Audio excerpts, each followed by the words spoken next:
ఓం శ్రీ సాయిబాబా జీవిత చరిత్రము 10వ అధ్యాయము. సాయిబాబా జీవితము తీరు. వారు పడుకొను బల్ల. షిరిడిలో వారి నివాసము. వారి బోధలు, వారి ఎణకువ, అతి సులభ మార్గములు. ఎల్లప్పుడూ సాయిబాబాను భక్తి ప్రేమలతో జ్ఞప్తియందుంచుకొనుము. ఏలన వారు ప్రతి మనుజునకు మేలు చేయుటయందే లీనమయుండును. ఎల్లప్పుడూ ఆత్మధ్యానములో మునిగియుండేవారు. వారిని జ్ఞప్తియందుంచుకొనుటయే జీవన్మరణముల సమస్యకు పరిష్కారము చేసినట్లగును. సాధములన్నింటిలో నిదియే గొప్పది, అతి సులభమైనది, వ్యయ ప్రయాసలు లేనిది. కొద్ది శ్రమ వలన గొప్ప ఫలితము పొందవచ్చును. అందువలన మన బుద్ధి సరిగానున్నప్పుడే ప్రతి నిమిషము ఈ సాధనమును అనుష్ఠించవలెను. ఇతర దైవతముల కొలువు భ్రమ. గురువొక్కడే దేవుడు. సద్గురువు చరణములు నమ్మి కొలిచినచో వారు మన అదృష్టమును బాగు చేయగలరు. మనము వారిని బాగుగా సేవించినచో సంసార బంధముల నుండి తప్పించుకొనగలము. న్యాయశాస్త్రము, మీమాంస మొదలుగున్నవి చదువనవసరము లేదు. కష్టములు, విచారములు అనే సముద్రంలో వారిని మన జీవిత కర్ణధారిగా చేసుకొనిచో మనము సులభముగా ఈ సాగరమును దాటగలము. సముద్రములు, నదులు దాటునప్పుడు మనము ఓడ నడిపేవానియందు నమ్మకముంచినట్లు సంసారమనే సాగరమును దాటుటకు సద్గురువునందు పూర్తి నమ్మకముంచవలెను. సద్గురువు భక్తుల యొక్క యాంతరంగిక ప్రేమ, భక్తిని గమనించి వారికి జ్ఞానమును, శాశ్వత ఆనందమును ప్రసాదించును. గత అధ్యాయములో బాబా యొక్క భిక్షాటనము, భక్తుల అనుభవములు మొదలుగునవి చెప్పితిమి. ఈ అధ్యాయములో బాబా ఎక్కడుండెను, ఎలాగుండెను, ఎట్లు పడుకొనుచుండెను, ఎట్లు బోధించుచుండెను మొదలుగున్నవి చెప్పుదుము.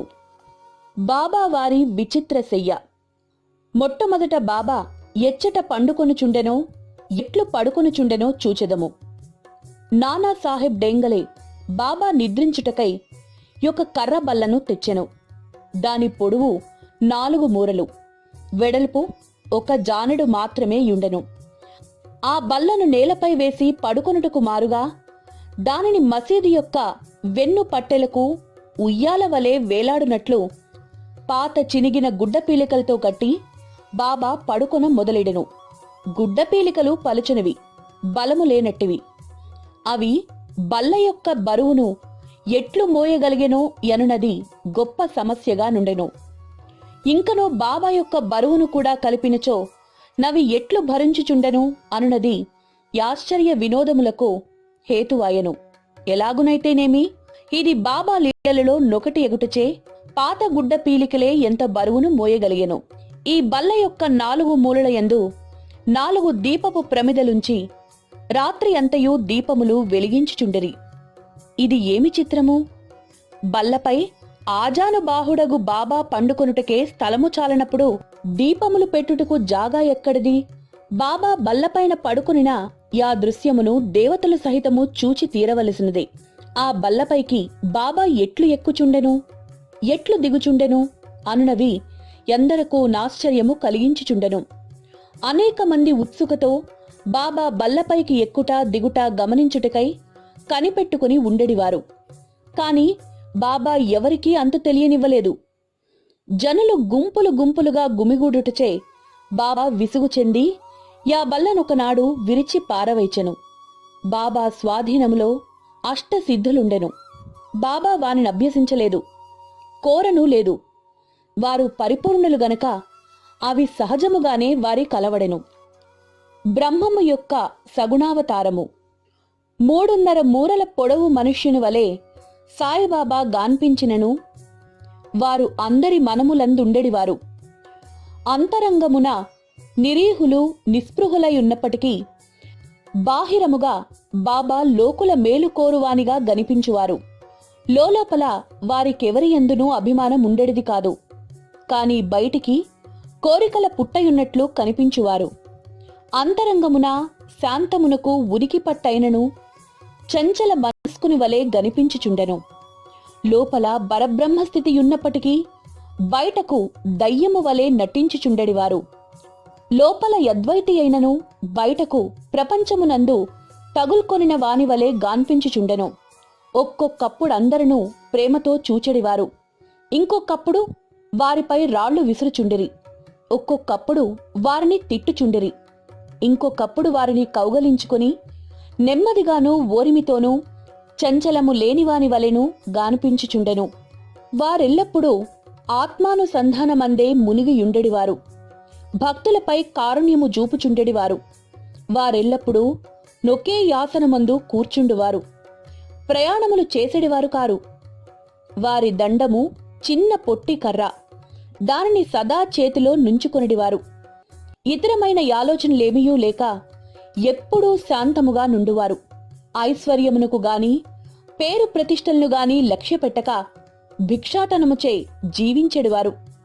అట్టి జీవితమును వారు గడిపిరి. ఎల్లప్పుడూ అల్లా మాలిక్ ఎనడివారు. భగవంతుడే యజమాని అని దాని భావము.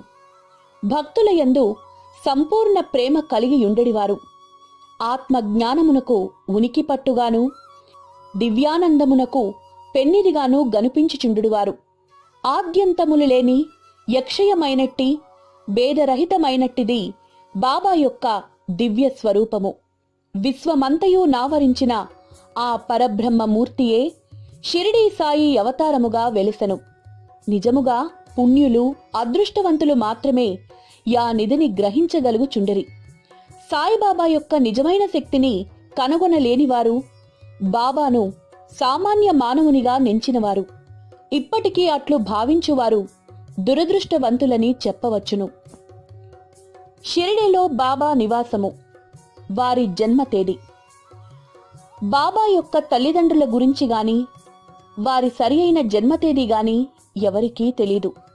వారు షిరిడీలో నుండుటను బట్టి దానిని సుమారుగా నిశ్చయింపవచ్చును.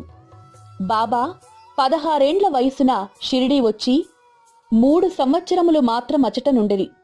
హఠాత్తుగా అచట నుంచి అదృశ్యులైపోయిరి. కొంతకాలము పిమ్మట నైజాము రాజ్యములోని ఔరంగాబాదుకు సమీపమున గనిపించిరి.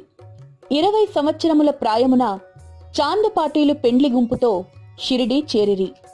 అప్పటి నుంచి 60 సంవత్సరములు షిరిడీ వదలక ఎచ్చటనే యుండిరి.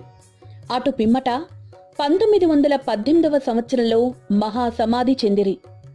దీనిని బట్టి బాబా సుమారు 1838వ సంవత్సర ప్రాంతములందు జన్మించి యుందురని భావించవచ్చును. బాబా లక్ష్యము, వారి బోధలు. 17వ శతాబ్దంలో రామదాసను యోగి పుంగవుడు వర్ధిల్లెను. గోబ్రాహ్మణులను మహమ్మదీయుల నుండి రక్షించు లక్ష్యమును వారు చక్కగా నిర్వర్తించిరి. వారు గతించిన 200 ఏండ్ల పిమ్మట హిందువులకు మహమ్మదీయులకు తిరిగి వైరము ప్రబలెను. వీరికి స్నేహము కుదుర్చుటకే సాయిబాబా అవతరించెను. ఎల్లప్పుడూ వారు ఈ దిగువ సలహా ఇచ్చెడివారు. హిందువుల దైవమగు శ్రీరాముడును మహమ్మదీయుల దైవమగు రహీమును ఒక్కరే. వారిరువురు మధ్య ఏమియూ భేదము లేదు. అట్లైనప్పుడు వారి భక్తులు వారిలో వారు కలహమాడుట ఎందులకు? ఓ అజ్ఞానులారా, చేతులు కలిపి 2 జాతులను కలిసిమెలిసి యుండుడు, బుద్ధితో ప్రవర్తింపుడు, జాతీయ ఐకమత్యమును సమకూర్చుడు. వివాదము వల్ల గాని ఘర్షణల వల్ల గాని ప్రయోజనము లేదు. అందుచే వివాదమును విడువుడు, ఇతరులతో పోటీ పడకుడు, మీ యొక్క వృద్ధిని మేలును చూచుకొనుడు. భగవంతుడు మిమ్ము రక్షించును. యోగము, త్యాగము, తపస్సు, జ్ఞానము, మోక్షమునకు మార్గములు. వీనిలో నేదైనా అవలంబించి మోక్షమును సంపాదించనిచో మీ జీవితము వ్యర్థము. ఎవరైనా మీకు కీడు చేసినచో ప్రత్యుపకారము చెయ్యకుడు. ఇతరుల కొరకు మీకేమైనా చేయగలిగినచో నెల్లప్పుడూ మేలు మాత్రమే చేయుడు. సంగ్రహముగా ఇదియే బాబా యొక్క బోధ. ఇది ఇహమునకు పరమునకు కూడా పనికివచ్చును. సాయిబాబా సద్గురువు. గురువులమని చెప్పుకొని తిరుగువారనేకులు గలరు. వారు ఇంటింటికి వీణ చిరతలు చేత పట్టుకొని ఆధ్యాత్మిక ఆడంబరము చాటెదరు. శిష్యుల చెవులలో మంత్రములు నూది వారి వద్ద నుంచి ధనము లాగెదరు. పవిత్ర మార్గమును మతమును బోధించదమని చెప్పెదరు. కాని మతమనగానేమో వారికే తెలీదు. స్వయముగా వారపవిత్రులు. సాయిబాబా తన గొప్పతనమెన్నడును ప్రదర్శించవలననుకొనలేదు. వారికి శరీరాభిమానము ఏమాత్రమూ లేకుండెను. కాని భక్తుల యందు మిక్కిలి ప్రేమ మాత్రం ఉండెడిది. నియత గురువులని అనియత గురువులని గురువులు రెండు విధములు. నియత గురువులనగా నియమింపబడినవారు. అనియత గురువులనగా సమయానుకూలముగా వచ్చి ఏదైనా సలహా ఇచ్చి మన యంతరంగమునున్న సుగుణమును వృద్ధి చేసి మోక్ష మార్గము త్రొక్కునట్లు చేయువారు. నియత గురువుల సహవాసము నీవు నేనను ద్వంద్వాభిప్రాయమును పోగొట్టి యోగమున ప్రతిష్ఠించి తత్వమసి ఎగునట్లు చెయ్యును. సర్వ విధముల ప్రపంచ జ్ఞానమును బోధించు గురువులనేకులు గలరు. కాని మనలనెవరైతే సహజస్థితి యందు నిలుచున్నట్లు చేసి మనలను ప్రపంచ పుటునికికి అతీతముగా తీసుకొని పోయిదరో వారు సద్గురువులు. సాయిబాబా ఎట్టి సద్గురువు. వారి మహిమ వర్ణనాతీతము. ఎవరైనా వారిని దర్శించినచో బాబా వారి యొక్క భూత భవిష్యత్ వర్తమానములన్నింటినీ చెప్పేవారు. ప్రతి జీవియందు బాబా దైవత్వమును జూచేవారు. స్నేహితులు విరోధులు వారికి సమానులే. నిరభిమానము సమత్వము వారిలో మూర్తీభవించినవి. దుర్మార్గుల అవసరములు కూడా తీర్చెడివారు. కలిమిలేములు వారికి సమానము. వారు మానవ శరీరంతో నున్నప్పటికీ వారికి శరీరమందుగాని గృహమందుగాని అభిమానము లేకుండెను. వారు శరీరధారుల వలె కనిపించినను నిజముగా నిశ్శరీరులు, జీవన్ముక్తులు. బాబాను భగవంతుని వలె పూజించిన షిరిడీ ప్రజలు పుణ్యాత్ములు. తినుచు త్రాగుచు తమ దొడ్లలోనూ పొలములోనూ పని చేసుకొనుచు వారెల్లప్పుడూ సాయిని జ్ఞప్తియందుంచుకొని సాయి మహిమను కీర్తించుచుండెడివారు. సాయి తప్ప ఇంకొక దైవము వారెరింగియుండలేదు. షిరిడీ స్త్రీల ప్రేమను భక్తిని దాని మాధుర్యమును వర్ణించుటకు మాటలు చాలవు. వారు అజ్ఞాను అయినప్పటికీ ప్రేమతో పాటలను కూర్చుకొని వారికి వచ్చు భాషా జ్ఞానముతో పాడుచుండిరి. వారికి అక్షర జ్ఞానము శూన్యమైనప్పటికీ వారి పాటలలో నిజమైన కవిత్వము గనవచ్చును. యథార్థమైన కవిత్వము తెలివి వలన రాదు, కాని యది అసలైన ప్రేమ వలన వెలువడును. సిసలైన కవిత్వము స్వచ్ఛమైన ప్రేమచే వెలువడును. బుద్ధిమంతులది గ్రహించగలరు. ఈ పల్లె పాటలన్నీయూ సేకరింపదగినవి. ఏ భక్తుడైనా వీనిని శ్రీ సాయి లీలా సంచికలో ప్రకటించిన బాగుండును.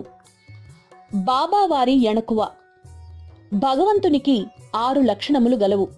1 కీర్తి, 2 ధనము, 3 అభిమానము లేకుండుట, 4 జ్ఞానము, 5 మహిమ, 6 ఔదార్యము. బాబాలో ఈ గుణములన్నీయూ యుండెను. భక్తుల కొరకు శరీర రూపముగా అవతారమెత్తెను. వారి దయా దాక్షణ్యములు వింతైనవి. వారు భక్తులను తన వద్దకు లాగుకొనుచుండిరి. లేని ఎడల వారి సంగతి ఎవరికి తెలిసియుండును? భక్తుల కొరకు బాబా పలికిన పలుకులు సరస్వతీదేవి కూడా పలుకుటకు భయపడను. ఇందొకటి పొందుపరుచుచున్నాము. బాబా మిక్కిలి అణుకువతో నిట్లు పలికెను. బానిసలలో బానిసనగు నేను మీకు రుణస్థుడను. మీ దర్శనముచే నేను తృప్తుడనైతిని. మీ పాదములు దర్శించుట నా భాగ్యము. మీ అశుద్ధములో నేనొక పురుగును. అట్లగుట వలన నేను ధన్యుడను. ఏమి వారి అనుకువా? దీనిని ప్రచురించి బాబాను కించపరిచితనని ఎవరైనా ఎనినచో బాబా వారిని క్షమాపణ కోరెదను.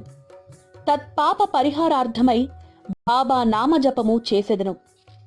ఇంద్రియ విషయములననుభవించు వానివలే బాబా పైకి కనిపించినను వారికి వానియందేమాత్రం అభిరుచి యుండెడిది కాదు. అనుభవించు స్పృహయే వారికి లేకుండెను. వారు భుజించినప్పటికీ దేనియందు వారికి రుచి యుండెడిది కాదు. వారు చూచునట్లు గాన్పించినను వారికి చూచుదానియందు శ్రద్ధ లేకుండెను. కామమన్నచో వారు హనుమంతుని వలె యస్కలిత బ్రహ్మచారులు. వారికి దేనియందు మమకారము లేకుండెను. వారు శుద్ధ చైతన్య స్వరూపులు. కోరిక, కోపము మొదలగు భ్రమలకు విశ్రాంతి స్థలము. వేయేలా వారు నిర్మములు, స్వతంత్రులు, పరిపూర్ణులు. దీనిని వివరించుటకొక ఉదాహరణము. నానావల్లి. షిరిడీలో విచిత్ర పురుషుడొకడుండెను. అతని పేరు నానావల్లి. అతడు బాబా విషయములను, పనులను చక్కపెట్టుచుండెడివారు. ఒకనాడతను బాబా వద్దకు పోయి గద్దెపై నుంచి బాబాను దిగమని కోరెను. అతనికి దానిపై కూర్చుండ బుద్ధి పుట్టెను. వెంటనే బాబా లేచి గద్దెను ఖాళీ చేసెను. నానావలి దానిపై కొంతసేపు కూర్చుండి లేచి బాబాను తిరిగి కూర్చొనమనెను. బాబా తన గద్దెపై కూర్చునెను. నానావళి బాబా పాదములకు సాష్టాంగ నమస్కారము చేసి వెళ్లిపోయెను. తన గద్దె మీద నుంచి దిగి పొమ్మనినను, దానిపై ఇంకొకరు కూర్చొనినను బాబా ఎట్టి అసంతుష్టి వెళ్లిబుచ్చలేదు. నానావలి ఎంత పుణ్యాత్ముడో, భక్తుడో కాని బాబా మహాసమాధి చెందిన 13వ నాడు దేహత్యాగము చేసెను. అతి సులభ మార్గము. యోగీశ్వరుల కథాశ్రవణము, వారి సాంగత్యము. సాయిబాబా సామాన్య మానవుని వలె నటించినప్పటికీ వారి చర్యలను బట్టి యసామాన్యమైన కౌశలము, బుద్ధియు కలవారని తెలియవచ్చును. వారు చేయునదంతయు తన భక్తుల మేలు కొరకే. వారు ఆసనములు గాని, యోగాభ్యాసములు గాని, మంత్రోపదేశములు గాని తమ భక్తులకు ఉపదేశించలేదు. తెలివితేటలను ప్రక్కకు పెట్టి సాయి సాయి అను నామమును మాత్రం జ్ఞప్తియందుంచుకొనుమనిరి. అట్లు చేసినచో మీ బంధముల నుండి విముక్తులై స్వాతంత్ర్యము పొందెదరని చెప్పిరి. పంచాజ్ఞుల నడుమ కూర్చొనుట, యోగములు చేయుట, మంత్రజపము చెయ్యుట, అష్టాంగ యోగము మొదలగునవి బ్రాహ్మణులకే వీలుపడను. అవి ఇతర వర్ణముల వారికి ఉపయుక్తములు కావు. ఆలోచించుటే మనస్సు యొక్క పని. అది ఆలోచించకుండా ఒక్క నిమిషమైనా నుండలేదు. దానికేదైనా ఇంద్రియ విషయములు జ్ఞప్తికి తెచ్చినచో దానినే చింతించుచుండును. గురువును జ్ఞప్తికి తెచ్చినచో గురువునే చింతించుచుండును. మీరు సాయిబాబా యొక్క గొప్పతనమును, వైభవమును శ్రద్ధగా వింటిరి. ఇదియే వారిని జ్ఞప్తియందుంచుకొనుటకు సహజమైన మార్గము. ఇదియే వారి పూజయు, కీర్తనయు. యోగీశ్వరుల కథలను వినుట పైన చెప్పిన ఇతర సాధనముల వలె కష్టమైనది కాదు. ఇది మిక్కిలి సులభమైనది. వారి కథలు సంసారమునందుగల భయములన్నింటినీ పారద్రోలి పారమార్థిక మార్గమునకు తీసుకొని పోవును. కాబట్టి ఈ కథలను వినుడు, జీర్ణించుకొనుడు. ఇంత మాత్రము చేసినచో బ్రాహ్మణులేగాక స్త్రీలు, తక్కిన జాతుల వారు కూడా పవిత్రులగుదురు. ప్రాపంచిక బాధ్యతలందు తగులుకొనియున్నను మీ మనస్సును సాయిబాబా కర్పింపుడు. వారి కథలు వినుడు. వారు తప్పక నిన్ను ఆశీర్వదించగలరు. ఇది మిక్కిలి సులభమైన మార్గము. అయితే ఎందరూ దీనినెందుకు అవలంబించరు అని అడగవచ్చు. కారణమేమనా, భగవంతుని కృపా కటాక్షము లేని ఎడల యోగుల చరిత్రలను వినుటకు మనస్సు సహకరించదు. భగవంతుని కృపచే సర్వము నిరాటంకము, సులభము. యోగీశ్వరుల కథల వినుట ఎనగా వారి సాంగత్యము చేయుటే. యోగీశ్వరుల సాంగత్యముచే కలుగు ప్రాముఖ్యము చాలా గొప్పది. అది మన యహంకారమును, శరీరాభిమానమును నశింపజేయును. చావు పుట్టుకలనే బంధములను కూడా నశింపజేయును. హృదయ గ్రంథులను తెగగొట్టును. తుదకు శుద్ధ చైతన్య రూపుడగు భగవంతుని సాన్నిధ్యమునకు తీసుకొని పోవును. విషయ వ్యామోహముల యందలి మన అభిమానమును తగ్గించి ప్రాపంచిక కష్టసుఖములందు విరక్తి కలుగజేసి పారమార్థిక మార్గమున నడుపును. మీకు భగవన్నామ స్మరణము, పూజ, భక్తి వంటి ఇతర సాధనములు లేని ఎడల యోగేశ్వరుల ఆశ్రయమునే మనఃపూర్తిగా పొందినచో వారు మిమ్ము భవసాగరమును తరించినట్లు చేయుదురు. అందుకొరకే యోగీశ్వరులు వారంతట వారు భూమిపై నవతరించెదరు. ప్రపంచ పాపములు తొలుగజేయునట్టి గంగా, గోదావరి, కృష్ణ, కావేరి మొన్నగు పవిత్ర నదులు కూడా యోగులొచ్చి తమ నీటిలో స్నానము చేసి తమను పావనము చెయ్యవలెనని వాంఛించుచుండును. అట్టి యోగుల వైభవము మన పూర్వజన్మ సుకృతముచే మనము సాయిబాబా పాదములను బట్టితిమి. ఈ అధ్యాయమును సాయిబాబా రూపమును ధ్యానించుచు ముగించెదము. మసీదు గోడ కానుకొని ఊది మహాప్రసాదమును తన భక్తుల యోగక్షేమములకై పంచిపెట్టు సుందర స్వరూపుడును, ఈ ప్రపంచము మాయయని చింతించువాడును, పరిపూర్ణానందములో మునిగియుండువాడునగు శ్రీ సాయి పాదములకు సాష్టాంగ నమస్కారములు. ఓం నమో శ్రీ సాయినాథాయ. శాంతి శాంతి శాంతి. 10వ అధ్యాయము సంపూర్ణము.